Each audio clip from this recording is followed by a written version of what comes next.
तर कालच्या ठाकरेंच्या मेळाव्यानंतर माहितीमधून अनेक नेत्यांनी जोरदार टीका केलेली होती आणि माहितीच्या याच टीकेला आता मनसे नेते संदीप देशपांडे यांनी जोरदार प्रत्युत्तर दिलंय।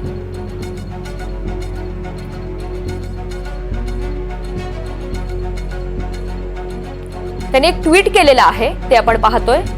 हे सत्तेसाठी मग हे असं म्हणत त्यांनी सवाल उपस्थित केलेला आहे, ज्यामध्ये आपल्याला अनेक नेते सत्ताधारी पक्षाचे माहितीचे नेते पाहायला मिळत आहेत। तर इतर काही पक्षांमधून मवियामधून खास करून जे नेते गेलेले आहेत, आता माहिती सरकारमध्ये त्यांचा हा फोटो ट्विट करण्यात आलेला आहे आणि संदीप देशपांडे यांनी सत्ताधाऱ्यांना हा सवाल विचारलाय। तर या फोटोमध्ये आपल्याला सुनील तटकरे, अशोक चव्हाण, नारायण राणे, छगन भुजबळ हे सर्वजण पाहायला मिळतात।